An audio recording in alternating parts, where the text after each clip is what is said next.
there are certain regulations in our deen that came 15, 16, 17 years into the Quran. Quran came for 23 years. Some rules were revealed 16 years in, to the best generation ever. Hijab, for example, was revealed in the 16th year, arguably. Surah An-Nur. 16 years. For 15 years, Aisha radiallahu anha, Khadija radiallahu ta'ala anha, Ummahatul Mu'mineen, the greatest sahabiyat, had no regulation of what? No hijab. When they walked down the street or somebody else walked down the street, you would not know they're Muslim by their appearance. You would not know. Those were the greatest people. And those people, Allah did not, these people left their homes for Islam. These people were tortured for Islam. These people went into war for Islam. They starved for Islam. But they didn't have a hijab on yet. They didn't have it on yet.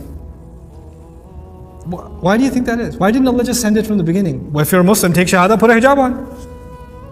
He could have done that, right? And this is the greatest generation, willing to make the most sacrifices. If they're willing to sacrifice their home, they're willing to leave, be killed, be tortured. What's a piece of cloth on your head? Reveal it in, like, after Fatiha. Be done with it. Like we do when somebody takes shahada, you need to put a hijab on now. Immediately. If you study Surah An-Nur carefully, you know what you find out? It's not easy for a woman. That's not an easy decision. Some things are easier than others. Some things take time. Allah took His time giving that revelation.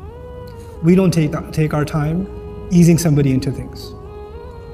We want it on them right away, immediately. The hukum is the hukum, I agree. The regulation is the regulation. But study some seerah. Understand how the Quran came. The Quran is not just a book of rules. It encapsulates the legacy of our Messenger sallallahu alaihi wasallam. How is Islam given? It's not just the rules. How were those rules given? How do you put them inside somebody's heart, not just on their head? How do you do that? And by the way, when you try your way, force your girls, force somebody, what happens? What happens? 1 year, 6 months, 2 months, 2 weeks, and then they take it off and they'll never put it on again now because you forced it the first time. And it reminds them of how forced they felt the first time. So even though they say I should wear it, it just reminds me of the arguments I used to have and I feel bad and I don't want to wear it. Backfires. Allah's way works, our way doesn't. Our way doesn't. We just want to mold people into a certain image. Allah changed hearts way before He changed behavior. Way before He changed behavior.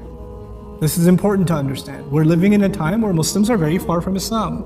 And getting them to follow the rules of Islam is not the first priority. Getting their hearts to be reconnected to Allah is the first priority. Then when Iman comes, everything else comes. Everything falls into place. When that's not there, nothing will be there. Connect people to Allah's book. Connect people to 16 years worth of revelation. Not one ayah which you can't even quote. And you're behind that, because if that's not there, what Islam is there? Astaghfirullah. And I'm just picking one example of the hijab. There are plenty of other examples of things we make the biggest deal. That's the top priority. Nothing else matters when that's not the case. Goodness to your family is a big priority in our deen. We don't highlight that. Anyway.